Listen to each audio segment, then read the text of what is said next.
Tältä näyttää GoPro-kameralla kuvattuna näkymä von Nottbeck-suvun yksityisen hautausmaan sisäpuolelta kohti porttia.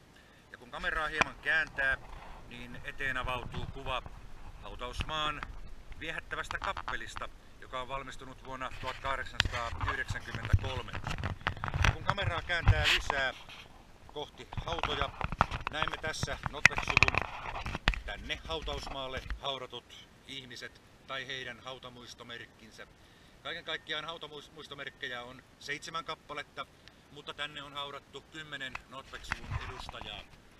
Tämä hautausmaa perustettiin 1885, kun Wilhelm ja Constance Marie Elis von Nottbeckin 6 eloon jääneestä pojasta nuorin murhattiin Pispalassa hänen tullessaan veljensä Wilhelm Fredrikin tykö tänne Lielahteen.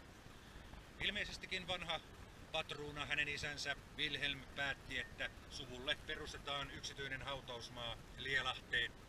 Ja näin kävi. Hänen äitinsä, Ernstin äiti Constance Marie Elis von Nottbeck kuoli 1888. Hänen hautamuistomerkkinsä on varsin vaikuttava, komea sellainen, erittäin pysähdyttävä hautamuistomerkki. Rouvan vieressä makaa hänen puolisonsa, vanha tehtailija patruuna Wilhelm von Nottbeck. Hän kuoli pari vuotta rouvansa jälkeen ja hänen hautamuistomerkkinsä on tässä.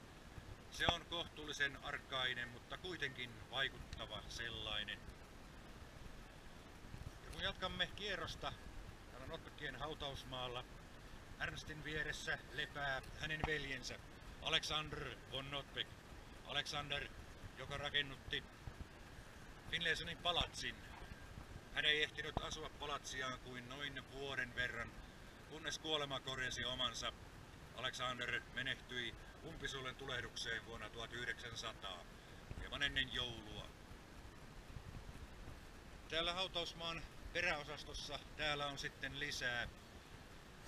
Tässä näemme Walter ja André von Nottbeckin hautamuistomerkin. Walter kuoli 1970, hänen puolisonsa, serkkunsa André 1990. Ja André on viimeinen von Nottbeck, jonka maalliset jäännökset on laskettu tänne Lielahden multiin. Tässä seuraavaksi on erään veljeksistä Edward von Nottbeckin ja hänen vaimonsa Eugenia Langdon von Nottbeckin hautamuistomerkki. Edward oli veljeksistä se, joka otti hoiviinsa Näsilinnan rakennuttajan Peterin kuoltua. Peterin ja hänen edesmenneen vaimonsa 4 orpolasta. Edward lähti varsin varhain 1800-luvun loppupuoliskolla Imatralle, perusti sinne Neitsytniemen kartanon ja kun sitten sai lasten huoltajuuden, niin siirtyi pikkuhiljaa Sveitsiin asumaan lasten kanssa. Ja viimeinen hautamuistomerkeistä on tämä. Dein Wille geschehe, tapahtukoon sinun tahtosi, vapaasti suomentain. Näsilinnan rakennuttajan Peter von Nottbeckin ja hänen puolisonsa Olga von Nottbeckin hautamuistomerkki. Olga menehtyi 1898 kaksosten syntymään. Pierre eli Peter von Nottbeck menehtyi vuosi myöhemmin 1899. Hänkään ei ehtinyt nauttia Näsilinnasta oikeastaan muutamaa kuukautta enempää, kun kuolema korjasi omansa. Kovin on traagista Nottbeckien suvun tarinat ja taustat. On tapahtunut kaikkea, mutta täällä heistä valtaosa lepää. 10 von Nottbeckia täällä Lielahden hautausmaalla. Vanhin veljeksistä Karl von Nottbeck löydettiin menehtyneenä 1904 Pariisista ja hänet on haudattu sinne. Tämän Lielahden kartanon omistaja Wilhelm Fredrik von Nottbeck, hän muutti Helsinkiin 1917 ja kuoli 1928.